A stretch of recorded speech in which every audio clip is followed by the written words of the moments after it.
만나면 좋은 친구 MBC.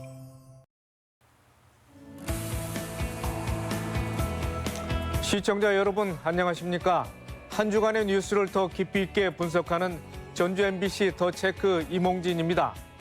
먼저 이슈 체크에서는 풍년이 곧 위기라는 역설 속에 쌀값 폭락 문제, 그리고 좌초 위기에 놓인 군산 시민 참여형 태양광 발전소, 기로에선 착한 임대인 운동에 대해서 짚어봅니다. 이어지는 이슈 토론에서는 치솟는 물가, 그 현황과 대책 무엇인지 이야기 나눠보겠습니다. 먼저 한 주간의 이슈를 짚어봅니다. 홍민호 변호사와 함께합니다. 안녕하십니까? 네, 안녕하십니까? 네, 하루가 다르게 물가가 치솟고 있습니다. 반면에 쌀값은 폭락하고 있는데 고물가 시대 속에서 왜 쌀값만 유독 떨어지는지 기사는 어떻게 분석하고 있습니까? 올해 전체 소비자 물가 지수가 작년 대비 8% 상승했고 실제 시민들이 느끼는 이 장바구니 물가 지수도 매우 높습니다. 그런데 유독 쌀값만이 지금 하락을 하고 있는데요. 여기에 대해서 그 원인이 무엇이냐는 좀 의견이 분분합니다. 농민단체에서는 정부가 제때 쌀 시장을 격리하지 못해서 생긴 일이 원인이 되었다라고 주장하고 있습니다. 네, 농민단체들이 지난해 쌀 생산이 초과됐는데도 제때 시장 격리를 하지 않아서 이 같은 사태가 초래됐다 주장하는 구체적인 근거는 어떻게 되고 있습니까? 정부에서는 보통 쌀을 시장에서 격리함으로써 가격을 조정하는데요. 지난 7월 쌀 10만 톤을 격리하기는 했습니다. 다만 농민단체에서는 이게 선제적으로 최소한 4월에서 5월에서는 좀 이루어졌었어야 하고 격리되는 쌀의 숫자 또한 10만 톤이 아닌 20만 톤이었어야 됐다라고 주장하고 있습니다. 네, 당초 비축미를 35만 톤에서 45만 톤으로 확대 매입하겠다고 정부가 발표했지만은 쌀값 하락을 막는 데는 좀 미흡했던 모양이죠. 시민단체들은 지금 정부가 보통 이 공공미를 작년엔 35만 톤을 지금 비축을 했는데 올해는 10만 톤을 늘려 45만 톤을 비축을 했지만 이것으로는 부족하다. 현행 이 공공 비축미를 100만 톤까지 늘려야만 쌀값이 안정될 수 있다. 이런 취지입니다. 네, 그런 가운데 지난 15일이었죠. 국회 농해수위 법안 소위에서 양곡관리법 개정안이 야당 단독으로 처리가 됐습니다. 일정 조건이 되면은 정부가 개입하는 게 지금까지는 의무조항이었는데 개정안에서는 이걸 의무조항으로 바꾼 게 핵심 아니겠습니까? 네, 현행 그 양곡관리법이 쌀 초과 생산량 3% 이상, 가격이 5% 이상 하락했을 때 정부가 개입할 수 있다인데요. 이게 선택 사항이다 보니까 오로지 이 쌀 시장 격리에 대해서는 정부의 의지에 달려 있었습니다. 근데 지금 이번에 이제 민주당에서 이제 발의한 것인데 이거를 이제 의무적으로 좀 할 수 있게끔 하는 것이고요. 앞으로는 이제 법사위와 이제 국회 본회의가 남아 있는 상태이기는 합니다. 다만 지금 여당에서 반대를 하고 있기 때문에 앞으로 좀 귀추가 좀 지켜봐야 될 것 같습니다. 네, 쌀값 폭락을 바라는 농민들은 없을 것 같습니다. 네. 농민들이 정부에서 요구하는 내용 다시 한번 좀 정리를 해주시죠. 네, 일단 국민들 지금 특히 호남 지역은 이 농업계에 종사하시는 분들이 많기 때문에 이 쌀값 문제에 좀 예민할 수밖에 없습니다. 지금 농가에서는 지금 계류 중인 이 양곡관리법이 좀 빨리 통과되기를 좀 원하고 있고요. 그 외에도 이 정부의 농업 예산을 이제 4% 정도 수준으로는 좀 유지를 해주고 그 이상 좀 예산을 확보를 해야 된다라는 입장이고요. 현재 의무적으로 낮은 관세로 쌀을 수입을 하고 있는데 이 수입금을 좀 수입되는 쌀의 양을 좀 줄이는 방법을 좀 찾고 있고요. 그리고 지자체 차원에서 쌀 수매 가격 보전 대책을 마련해 줄 것을 요구하고 있습니다. 네, 알겠습니다. 네, 다른 이슈로 넘어가 보죠. 네, 군산 시민 참여형 태양광 발전소가 좌초 위기에 놓여 있다. 이런 얘기가 많이 들리고 있습니다. 군산시가 최초로 시행한 것에서 많은 관심을 모았었는데요. 그런데 금융감독원이 시민펀드 모집 승인을 내주지 않아서 무산될 위기에 놓여 있다.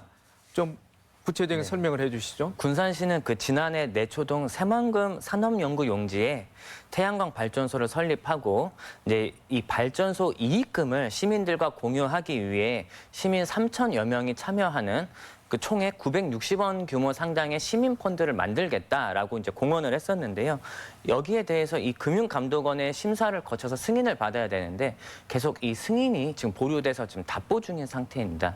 네, 시민들에게 연금처럼 7%의 수익을 안겨주겠다 이렇게 약속은 했습니다만 펀드 발행이 안 되면 어떻게 사업이 추진되기가 어렵겠죠. 네. 군산시에서 시민 펀드를 모집하는 이유가 이 이익을 시민들과 공유하고 시민들에게 환원하겠다 이런 것인데 이 시민 펀드가 무산이 되면 아무래도 시민들의 좀 기대 심리가 좀 저하돼서 여론이 좀 악화될 수 있고요. 또 이 신재생 에너지 수익 사업을 통해서 시민들과 상생하겠다는 이런 취지가 좀 퇴색될 것 같다는 우려가 있습니다.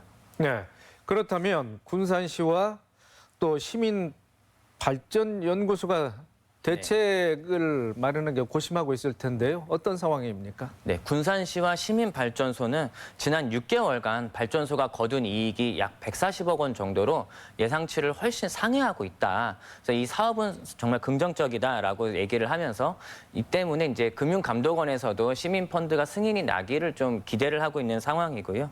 만약 이 시민펀드가 무산되면 이 발전 수익금은 다른 방법으로 시민들에게 환원하겠다 이런 주장을 하고 있습니다. 네.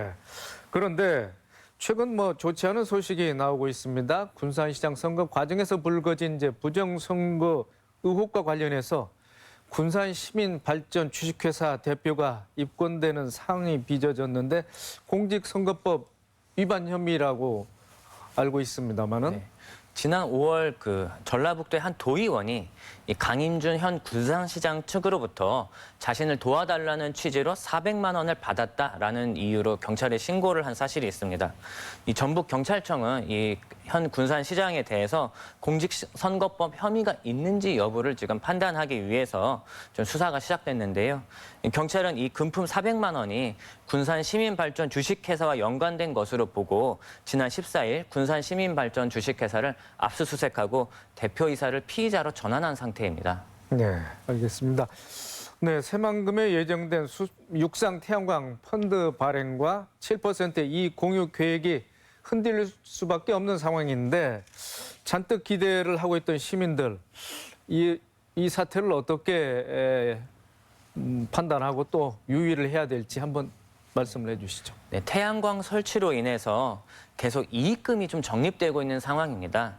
이 돈이 주인 없는 돈이 아니고 결국엔 시민들에게 돌아가야 할 돈이기 때문에 우리 시민들 입장에서는 이 수익금이 장학사업이나 소외계층 지원 등으로 결국 시민 모두에게 이익이 되는 곳에 과연 돌아가는 것인지 좀 예의주시하고 좀 지켜봐야 될 것 같습니다. 네, 마지막 이슈로 넘어가 보겠습니다. 기루에선 착한 임대인 운동인데요. 코로나19 위기 속에서 건물주들이 자발적으로 임대료를 인한 착한 임대인 운동, 전주에서 시작돼서 전국적으로 반향을 일으켰습니다. 그 의미를 일단 먼저 짚고 넘어가 볼까요? 네, 그 전주 한옥마을 등지에서 처음 시작해서 전국적으로 퍼져나간 이 착한 임대인 운동은 상가 건물 임대인이 코로나로 인해 매출이 급감한 소상공인 임차인을 상대로 임대료를 인하해주고 또 지자체에서는 임대인의 재산세를 감면해줘서 하나의 코로나 위기를 극복하자는 선순환적인 운동으로 전국에서 반향을 좀 불러일으켰던 운동이었습니다. 네.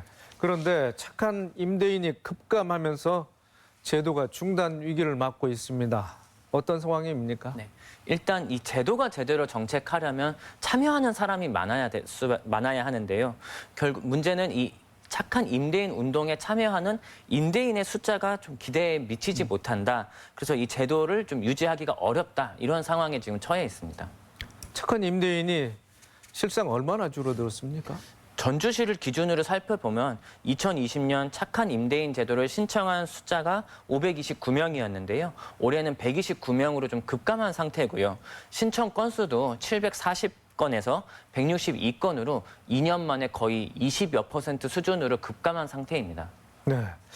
착한 임대인들에게 주는 혜택이 적습니까? 재산세 감면이 전부인가요? 정부나 지자체 다른 지원책은 찾아볼 수 없는 상황인가요? 일단 지방자치법 제39조가 임대료를 3개월 이상 인하해 주거나 보증금을 인하해 주는 경우 이 임대인에게 재산세를 50% 감면해주는 혜택이 있고요.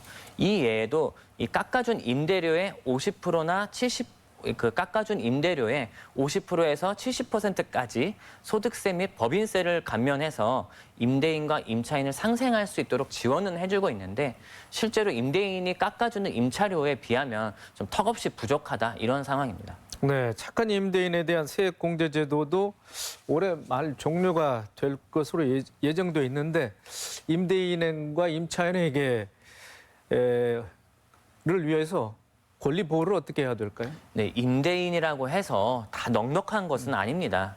네, 그런데 임대인이 어려운 상황 속에서도 임차료를 인하해 주었지만 이에 대한 혜택이 적어 결국에 임대인의 부담으로 이제 돌아갈 수밖에 없기 때문에 이 운동이 좀 중단될 위기에 처해 있는 거고요.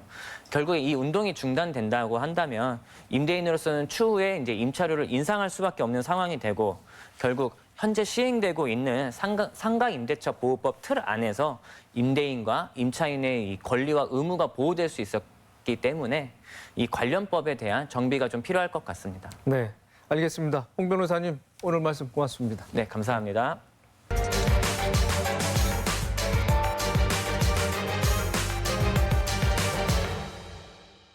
이슈 토론 시간입니다. 지난 한 달 새 배추는 41%, 무는 20%가 올랐습니다. 재료값이 급등하면서 포장김치 가격도 평균 11% 상승했다는데요. 요즘은 덜 쓰고 안 쓰는 게 돈 버는 일이라고 할 정도로 물가가 치솟고 있습니다. 고물가 시대 언제까지 계속될지 대처 방안은 무엇인지 이야기 나눠보겠습니다. 토론하실 세 분 모셨습니다. 문성만 전북대 경제학과 교수, 전한균 전북 소상공인연합회장, 유미옥 전북 소비자정보센터 사무처장입니다. 네, 세 분 고맙습니다. 네, 유미옥 처장님, 네. 코로나19 이후에 고물가 시대 예상은 했습니다만은 이렇게까지 물가가 치솟을 줄은 미처 몰랐던 것 같습니다. 현재 소비자 물가 동향 어떻습니까? 네, 저희 단체는 매주 전주 지역에 있는 대형마트와 전통시장에서 농산물과 생필품 가격 조사를 하고 있는데요. 이거는 또 전주시와도 공유를 하고 있습니다.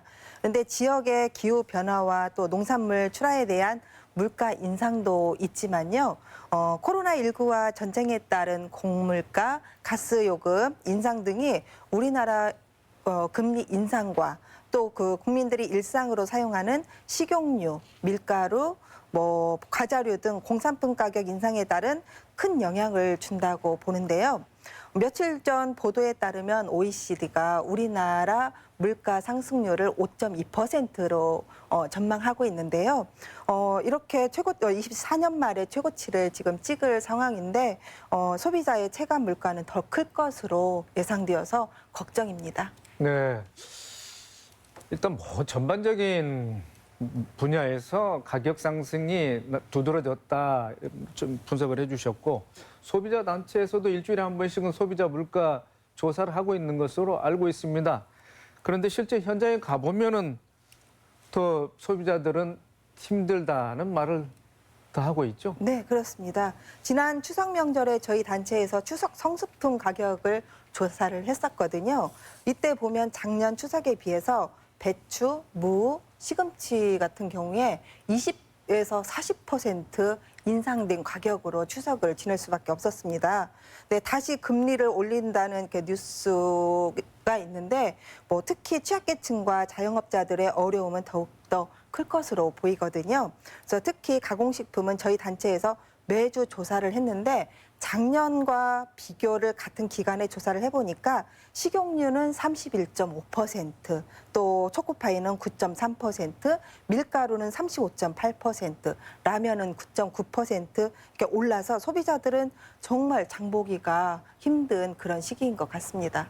네, 문 교수님, 그 유미옥 처장께서도 말씀하셨습니다만은 가공품이 사실은 수입산 재료를 원재료로 해서 이렇게 제조하는 거 아니겠습니까? 그런 영향도 크고 또 지금 우크라이나 전쟁이 있고 미중 간에는 또 경제 전쟁을 하고 있지 않습니까? 이런 국제적인 정세의 불확실성 또는 이제 국내 모든 작물들의 또 작황이 또 좋지 않은 이런 국내 사정도 있고 그런데 그 물가가 치솟는 요인 뭐 복합적인 요인이겠습니다만은 어떻게 분석을 할 수 있을까요? 예. 그 물가가 상승하는 것은 제품이나 이제 서비스의 가격이 상승하는 것을 의미하는데 크게 이제 두 가지 측면에서 원인을 살펴볼 수 있습니다. 하나는 물건을 구매하려는 사람이 많아서 이제 수요가 증가하면 당연히 이제 가격이 오를 수 있습니다. 다른 하나는 물건을 생산하는 데 들어가는 비용이 증가해서 즉 이 물건을 판매하는 사람이 줄어들게 되고 그래서 이제 다르게 얘기하면 공급이 감소하면 이제 가격이 오를 수 있습니다.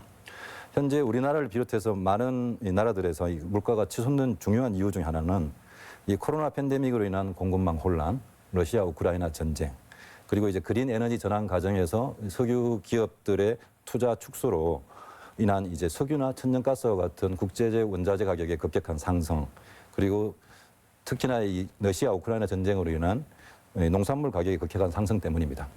예를 들어서 지난 6, 7, 8월에 우리나라 소비자 물가 지수가 작년에 비해서 약 한 6% 정도 증가했는데 이 소비자 물가 지수를 구성하는 세부 항목 중에서 식료품과 에너지 가격은 약 한 13% 정도 증가했습니다. 이 둘을 뺀 소비자 물가를 대개 이제 근원 물가라고 부르는데 이 물가는 약 한 3.9% 정도 증가했습니다. 이 전체 소비자 물가의 한 3분의 1 정도는 이 식료품과 에너지 가격이 직접적으로 영향을 미치고 있다는 것을 이제 의미합니다. 또한 이 물건을 생산하는데 에너지가 필수적으로 사용되기 때문에 에너지 가격의 급격한 상승은 이 근원 물가의 상승에도 이제 간접적으로 영향을 미치게 됩니다. 따라서 이 에너지 가격과 농산물 가격의 급격한 상승이 이번 이 고물가의 주요한 원인으로 보고 있습니다. 네. 그래서 요즘 뭐 삼고 시대라고 하지 않겠습니까? 고금리, 고물가, 고환율. 한때 이제 우리나라도 삼저 시대의 호황을 맞은 적도 있겠습니다만은 삼고 시대가 도래하다 보니까 경기 또 경제 상황에 많은 악영향을 주고 있는데 어떤 현상으로 지금 표출되고 있습니까? 예. 이 고금리, 고물가, 고환율이 경제에 미치는 영향을 정확하게 이해하기 위해서는 그 원인을 잘 살펴봐야 됩니다. 왜냐하면 이 원인에 따라서 경제에 미치는 영향이 다르기 때문입니다. 예를 들어서 앞서 말씀드린 것처럼 수요가 증가하면 가격이 오르는데 이 경우에는 생산 증가로 이어져서 오히려 경제에 어떤 긍정적인 영향을 미치게 됩니다. 하지만 그 앞서 말씀드린 것처럼 그 에너지 가격의 상승으로 인한 고물가는 제품의 생산 비용을 증가시키기 때문에 궁극적으로 생산 감소로 이어지고 이는 이제 경제에 부정적인 영향을 미칩니다. 이 한국은행이 물가를 잡기 위해서 금리를 가파르게 올리면 궁극적으로 물가를 잡을 수는 있습니다. 하지만 이제 그 과정에서 경기 긴축이라는 이제 부작용이 필연적으로 발생을 합니다. 예를 들어서 중앙은행이 금리를 올리면 기업의 자금 조달 비용이 커져서 투자 수요는 이제 감소하고 자산 가격의 하락이라든지 대출 금리 상승으로 가계의 소비 수요는 이제 감소하게 됩니다. 이 고금리 하에서는 상품이나 서비스에 대한 수요가 감소하기 때문에 이런 이제 경제에 부정적인 영향을 미치게 됩니다. 특히 지금처럼 에너지 가격의 급격한 이 상승에 의해서 즉 공급 측면에 의해서 형성된 고물가는 이 고물가를 잡기 위해서는 훨씬 더 높은 금리 상승이 요구되는데 이는 궁극적으로 막대한 생산 감소로 이어지게 됩니다. 마지막으로 이제 고환율은 원화의 가치가 감소한다는 것을 의미하는데 이 경우에 수출 기업은 일반적으로 이윤 마진이 늘어나고 가격 경쟁력이 생깁니다. 그러니까 예를 들어서 1,000원의 비용을 들어서 생산한 기업이 미국 시장에서 1달러의 물건을 판매하는 경우를 예를 들어 보면 원달러 환율이 1,200원일 때는 기업 이윤이 200원입니다. 아무것도 하지 않았는데 원달러 환율이 1,400원이 되면 기업 이윤은 400원으로 늘어납니다. 즉 이윤 마진 고환율 하에서 이윤 마진이 증가합니다. 또 다른 기업과의 경쟁을 때문에 미국 시장에서의 수출 가격을 1달러보다 더 낮게 책정할 수도 있습니다. 그런다 하더라도 기업의 이윤 마진이 계속 늘어날 수 있습니다. 즉, 이 가격 경쟁력이 생기게 됩니다. 고환율 하에서는. 하지만 이번 경우처럼 고환율이 강달러에 기인하는 경우에는 다른 나라의 수출 기업도 비슷한 상황에 처하기 때문에 이 가격 경쟁력 이점이 크지 않을 수 있습니다. 더 중요하게는 이 제품을 만드는 데 필요한 원자재와 부품을 수입하는데 이 가격이 증가하기 때문에 생산 비용이 크게 증가해서 어떤 이윤 마진이 훼손될 수 있습니다. 이런 점에서 지금의 고환율은 경제에 부정적인 영향을 미칠 가능성이 높습니다. 네. 자, 실물 경제 측면에서 전한균 회장님, 코로나19에 이어서 이 고물가 시대 또 소상공인들이 직격탄을 맞았다 해도 과언이 아니지 않겠습니까? 네, 맞습니다. 어떻게 체감하고 계시고 피해 상황은 어떻습니까? 네. 지금 코로나19의 긴 터널에서 겨우 어렵게 이겨내가고 있었는데 이 3고 시대가 다시 또 옴으로써 인건비나 재료비나 공공요금 등이 다 인상이 되다 보니까 우리 소상공인들이 느끼는 체감은 거의 갑절로 더 늘어난 거라고 생각을 하고요. 그러다 보니까 이게 소비 축으로 되면 그만큼 매출이 더 감소하게 되고 이놈으로 인해서 인건비를 벌기보다는 오히려 운영비나 임대료 내기도 버거운 상황이 됐습니다. 실제적으로 그래서 요즘에 들어서 다시 또 문을 닫는 우리 소상공인 자영업자들이 많이 늘어나고 있는 상황입니다. 네. 폐업을 하기까지 얼마나 또 고통스럽고 뭐 미래 없는 결정을 했겠습니까?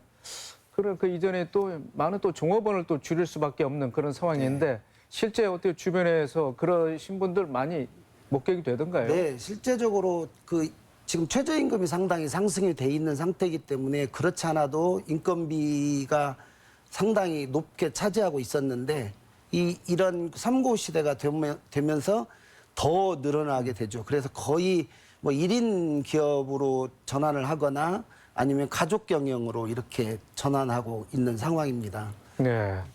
이처럼 이제 소비자 물가 상승 속에 일자리를 잃은 사람들, 실업률까지 이렇게 올라가게 되다 보면은 체감 경기를 나타내는 경제 고통 지수라는 거 있지 않겠습니까?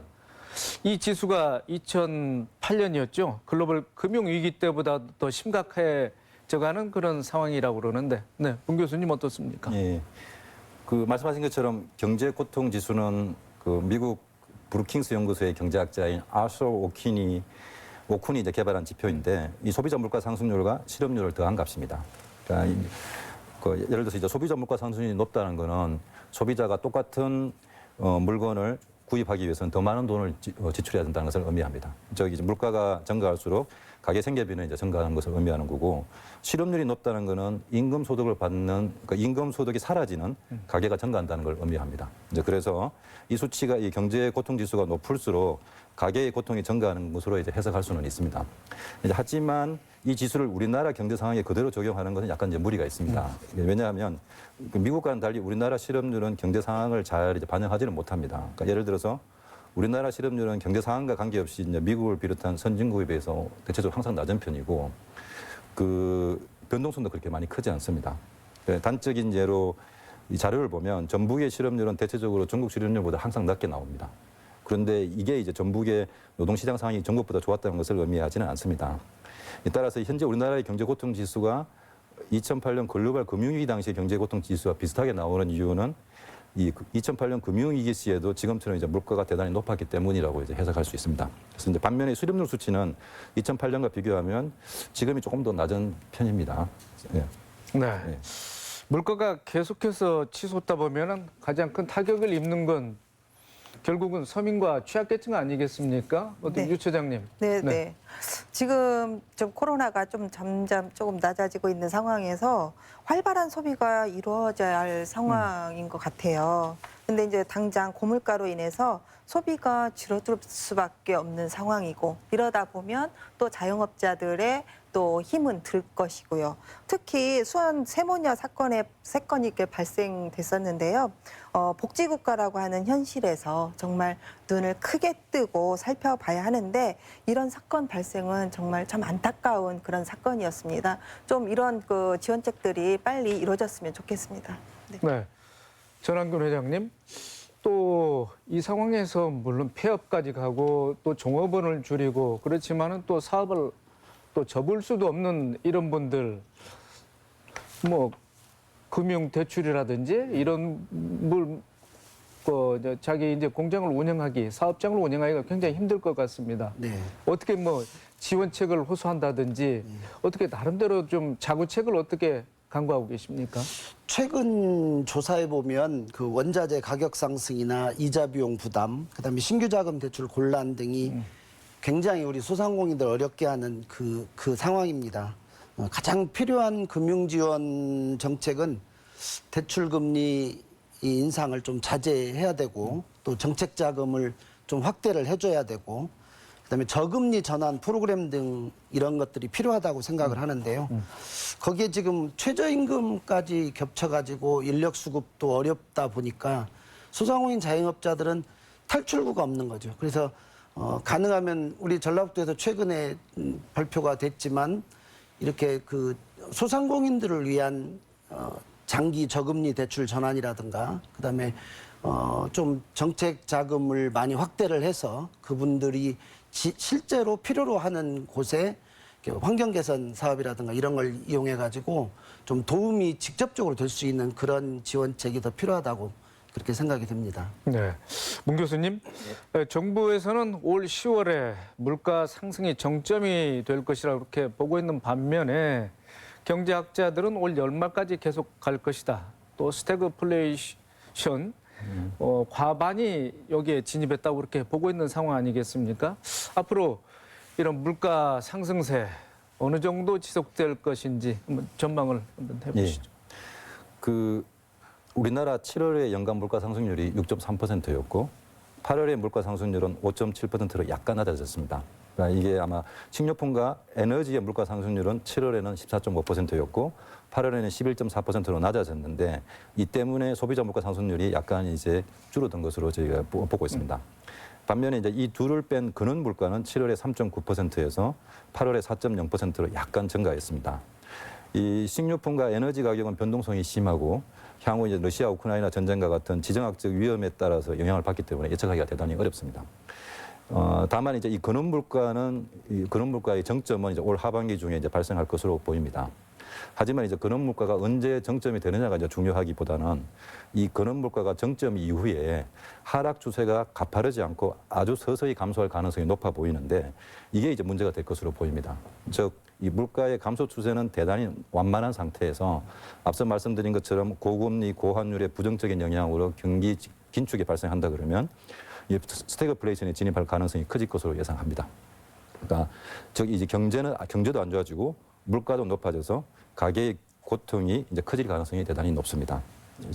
특히나 이제 고금리로 인해서 가계의 대출 이자 부담이 커지고 부동산에 대한 거래가 줄어들게 되고 그래서 이제 부동산 가격이 급격하게 하락하게 되면 예상보다 훨씬 경제가 안 좋은 상황으로 이제 전개될 수도 있습니다. 물론 이제 이런 가능성이 뭐 낮다고는 보지만 그래도 이 부분에 대한 대비가 필요할 것으로 예상이 됩니다. 네, 전 회장님, 네, 고금리 소상공인들에게 발등에 불이지 않겠습니까? 금융 지원이 그런데 이달 말에 뭐 종료가 된다고 합니다만은 여러 부문에 이제 지원이 가겠습니다만은 그래도 정부 당국에서 사실상 뭐 이런 지원 정책 기간을 좀 연장하는 쪽으로 이제 가닥을 잡는 모양인데요. 네, 좀 설명을 해주시죠. 네, 최근에 전라북도에서 그 소상공인 민생회복 지원 자금으로 200억을 확보해가지고 그다음에 전북 신용보증재단에서 2,500억을 재정 보증 지원을 하도록 그렇게 금융기관하고 협약을 했습니다. 이게 정말 우리 소상공인들을 위해서는 정말 단비 같은 소식인데요. 대략적인 내용을 보면 지금 단기 고금리 대출을 했던 걸 장기 저금리로 전환해주는 그런 것과 그다음에 창업자 재도약을 위한 자금 지원, 그다음에 성실 실패자들, 그 코로나19로 해서 힘들어서 폐업을 했던 분들한테 다시 재창업을 할 수 있는 그런 재창업 지원금 이런 것들을 지급한다고 이렇게 발표를 했습니다. 정말 우리 소상공인들한테는 정말 좋은 소식이고요. 이게 직접적인 지원 사업이 굉장히 필요한데 사실은 정부에서 요즘에 발표된 것처럼 지역화폐 발행을 지원금을 삭감하거나 이런 정책들이 또 부수적으로 있다 보니까 소상공인들은 어디에다 맞춰서 사업을 해야 될지 상당히 고민이 많고 어려움은 계속 지속되고 있는 그런 상황이라고 볼 수 있습니다. 네, 유 처장님, 정부의 고물가에 대응해서 배출을 뭐 조기에 출하하겠다, 경유 보조금을 또 연장해주겠다 이렇게 뭐 발표는 하고 있는데 그 실효성 측면에서는 어떻게 전망하고 계십니까? 글쎄요. 수급 조절하는 기관과 또 이를 감독하는 국회의 역할이 어느 때보다 중요하다고 보거든요. 다음 달 말이면 빠른 곳은 김장 준비에 들어가고 또 경유 가격은 일부 내렸다고 하지만 이 역시 싼 곳을 찾는 노력이 더욱더 필요한 상황인데요. 또한 어려울 때 국민은 누구를 정말 믿을까요? 예, 당연 정부겠죠. 또한 언론 역시 살아있는 눈으로 실효성을 봐주셨으면 좋겠고요. 이런 배추 조기 출하라든지 경유 보조금 연장 이런 부분들이 소비자들한테 피부에 와닿을 수 있는 그런 것들이 정책이 마련됐으면 좋겠습니다. 네. 문 교수님, 배추나 뭐 이 연료 이것은 뭐 필수품 아니겠습니까? 이런 단기 대책입니다만은 좀 종합적으로 촘촘하게 지원이 돼야 되겠다는 생각은 누구나 갖고 있을 텐데요. 네, 어떻게 보고 계십니까? 예. 그 말씀하신 것처럼 저희가 이제 자료를 보면 2022년에 전북 지역의 소비자 물가 상승률이 전국에 비해서 상대적으로 좀 높았습니다. 그 예를 들어서 전북 지역의 2022년 7월 연간 물가 상승률은 6.8%인데 전국의 연간 물가 상승률은 6.3%였습니다. 이렇게 차이가 발생하는 중요한 이유 중에 하나는 이 전북 지역의 전기, 가스 및 기타 연료 가격 상승률이 전국에 비해서 훨씬 높았기 때문입니다. 예를 들어서 2022년 7월과 8월에 전북 지역의 전기, 가스 및 기타 연료 가격 상승률은 27% 7월에, 8월에 26%였는데 전국을 보면 이 7월의 가격 상승률이 23%, 8월의 가격 상승률이 22%에 불과합니다. 왜 이제 전북 지역의 전기, 가스 및 연료 가격 상승률이 전국에 비해서 높은지에 대해서는 좀 더 이제 구체적인 분석이 필요하겠지만 이 전라북도가 향후 이제 물가 안정 대책을 수립하는 과정에서 이 부분에 대한 고려가 필요해 보입니다. 네. 뭐 방금 전에 말씀하셨지만다만은 이제 지방 공공요금을 뭐 전면 동결 하겠다 이렇게 뭐 공언을 했습니다만은 가스와 전기 등 이제 중앙 공공요금이 줄줄이 인상됐지 않겠습니까? 전라북도 지방 물가 안정화 대책이 뭐 한계를 보이는 건 아니냐 뭐 이런 지적도 나오는데요. 교수님 어떻게 보고 계십니까? 예, 이게 물가 정책은 이제 지방 정부가 할 수 있는 게 그렇게 많지는 않습니다. 이렇게 일반적으로 물가 안정을 위해서는 이제 중앙은행의 이제 적절한 통화 정책이 가장 이제 중요합니다. 앞서 말씀드린 것처럼 이 금리를 인상시켜서 그 수요를 감소시키고 민간의 수요를 감소시켜서 결국 물가를 잡는 정책이 필요한데 이번처럼 이제 물가 상승이 국제 원자재 가격의 상승과 같은 공급 요인에 기인할 경우에는 이 통화 정책을 사용해서만 물가를 잡으려고 하면 이미 말씀드린 것처럼 부작용이 아주 크게 나타납니다. 따라서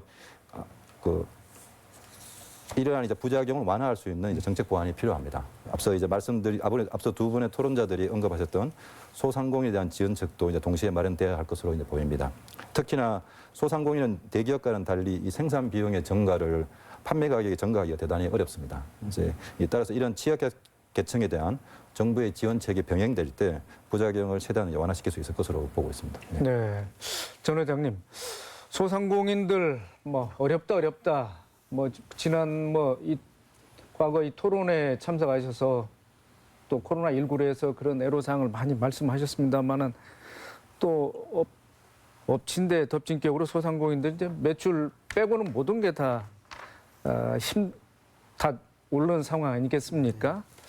이렇게 삼고 시대에 많은 고통을 겪고 있는데 그동안 이런 애로사항을 정부나 또 지방자치단체에 많이 호소를 하셨을 것 같은데 어떤 내용인지 한번 들려주시죠. 그 소상공인 연합회를 제가 이끌면서 느낀 건데요. 너무 이렇게 요구하고 지원해달라고 하는 것만 계속 이야기를 하다 보니까 사실 굉장히 안타깝습니다. 채무 같은 게 지금 올해 끝나면 코로나 장기화로 인해서 상환을 해야 되는데 그 상환할 수 있는 돈을 아직 여유분을 확보를 못한 거죠. 그래서 그런 만기 연장 이런 게 좀 필요할 것 같고요. 그다음에 지역 상권을 살리기 위해서는 그래도 지역 화폐나 상품권 이런 것들 발행이 더 필요한 상황인데 지자체에서 다른 곳보다도 그런 쪽에 좀 우선적으로 지역 상권을 살리기 위한 그런 방법이 더 필요할 것 같습니다. 그다음에 최저임금 같은 경우도 직종별이나 이런 직능별로 이런 걸 약간 차등을 두어서 이렇게 하면 정말 우리 그 지역에서 지역 인재를 채용해가지고 쓸 수 있도록 하니까 그런 방법도 하나의 방법일 것 같고요. 그 다음에 특례보증 같은 걸 소상공인들의 특례보증 같은 걸 좀 확대를 해주면 더 좋겠고요. 마지막으로 경영환경 개선 시설 지원 같은 걸 직접적으로 좀 하면 더 효율적으로 우리 소상공인들이 사업을 영위하는데 훨씬 더 도움이 될 거라고 생각이 됩니다. 그래서 지자체의 노력이 직접적인 그런 현장 지원이 더 필요하지 않나 하는 게 요구되고 있습니다. 네. 유미옥 차장님, 네. 소비자정보센터에서는 이런 고물가, 이런 경제 위기 상황 속에서 뭐 관련된 어떤 민원이 많이 있습니까? 어떻습니까? 물가와 관련된 내용은 이제 다른 곳과 음. 좀 너무 비싸지 않느냐 그런 말씀들을 많이 하시거든요. 근데 지금 현재 뭐 물가는 아시다시피 판매자가 표시해서 판매하도록 되어 있거든요. 그렇기 때문에 소비자들은 좀 발품과 손품을 또 팔아야 되는 그런 상황인 것 같습니다. 네. 네, 알겠습니다. 문 교수님, 고물가 비상이 뭐 우리나라뿐 아니라 뭐 전 세계적인 위기로 닥쳐 있는데요. 세계 각국들도 뭐 나름대로 뭐 대안을 갖고 이런 위기 상황에 대응하고 있을 텐데요. 어떻습니까? 이 고물가에 대한 대책이 다른 정책하고 좀 다르게, 다른 것과는 다르게 고물가에 대한 대책이 그렇게 많지가 않습니다. 앞서 말씀드린 것처럼 물가를 잡기 위해서 중앙은행이 쓸 수 있는 정책이 많지가 않고요. 통화정책이 가장 중요한 거고, 다른 나라에서 이제 뭐 예를 들어서 특히 이제 미국 같은 경우에 이 공급 요인에서 발생한 물가를 잡기 위해서는 소위 말하는 이제 러시아나 우크라이나 지정학적 요인을 최대한 완화시킬 수 있는 어떤 대안들이 필요한데, 이게 한 나라의 어떤 노력만으로 될 수 있는 게 아니고 전 세계적인 협조가 이제 필요한 정책이고요. 아까 말씀하신 것처럼 이 취약계층에 대한 어떤 지원 정책이 이제 보완되어야 되는데, 이 부분은 이제 나라마다 조금 차이가 있을 것으로 보입니다. 특히 우리나라 같은 경우에는 그동안 이제 정책의 효과가 가장 좋았던 앞서 이제 말씀하신 것처럼 이 지역화폐를 좀 발행을 확대해서 이 지역화폐 발행을 한다는 것 자체가 가격을 좀 낮추는 효과가 있습니다. 이제 그래서 이제 좀 이렇게 고물가로 이렇게 줄어들고 있는 수요를 조금 더 좀 증가시키는 그런 정책을 고려해 볼 수 있을 것입니다. 네. 네, 전 회장님, 물가 안정을 위해서 어떤 대책 또 지원책이 필요한지 혹시 뭐 전 회장님 뭐 개인적인 뭐 아이디어 차원에서 한번 제시를 한번 해주시죠. 소상공인들이 느끼는 것은 사실은 지금 너무 많은 다양한 세금들의 그런 것도 사실은 운영비를 더 늘리는 거고 소상공인을 더 어렵게 하는 거기 때문에 진짜 각종 세금이나 이런 것들을 좀 세제 혜택을 주어서 인하 효과를 좀 갖는 걸 바라고 있고요. 아까 문 교수님도 말씀하셨지만 공공요금 인상 억제 이건 뭐 가장 필요한 거죠. 될 수 있으면 운영비가 적게 들기 위해서는 공공요금은 최대한 좀 인상을 억제했으면 좋겠다 하는 거고, 가장 중요한 거지만 이렇게 보여주기식 지원 대책, 그리고 너무 이렇게 포퓰리즘적인 그런 지원 대책보다는 현장의 목소리를 듣고 직접 방문하면서 현장에서 요구하는 필요한 지원 대책을 세워주면 좋겠다 하는 게 생각입니다. 네.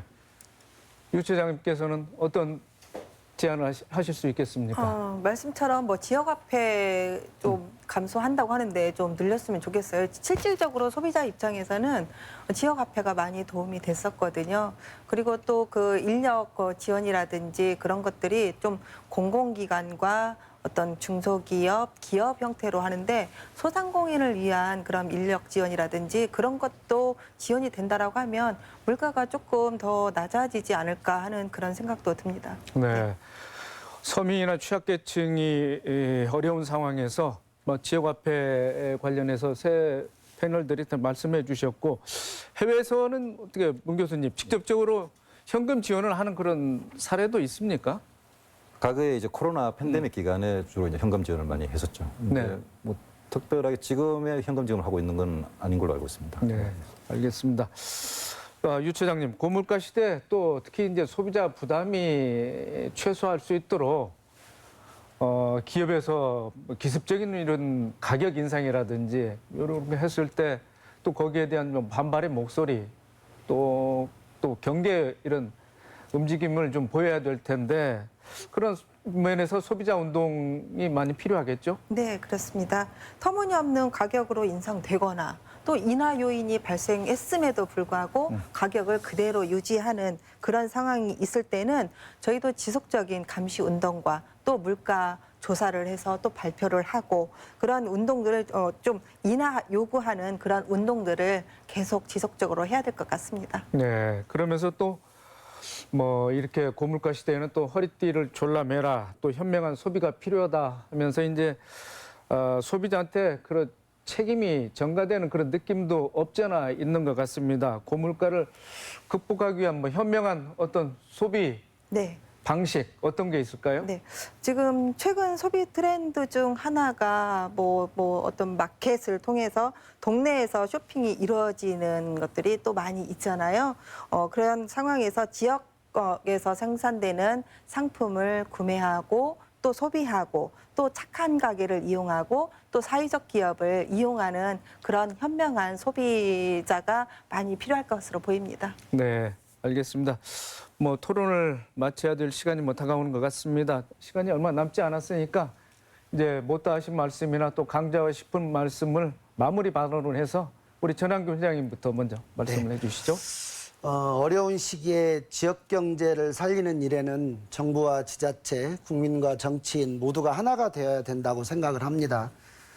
정말 이 어려운 위기 극복하려는 자세가 정말 필요하고 우리 지역 같은 경우는 특히 전라북도는 소멸 지역으로 지금 돼서 몇 년 후에는 인구가 많이 줄어들 거라고 이렇게 생각되고 있는데 이러지 않으려면 지역 경제가 살아야 되고 활성화가 돼야 된다고 생각을 하고요.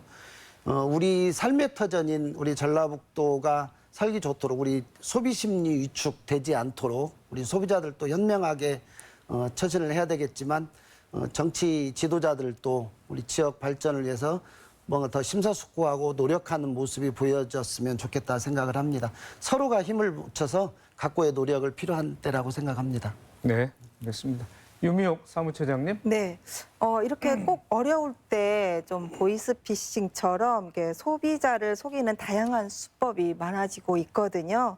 저희 소비자 상담센터에는 유사증권, 또 로또 당첨, 또 주식 비딩, 다단계 판매 등 이런 상담이 많이 접수되고 있거든요. 또 이와 관련된 상담은 사이버 수사대나 저희 단체 282-9898로 이용을 해서요.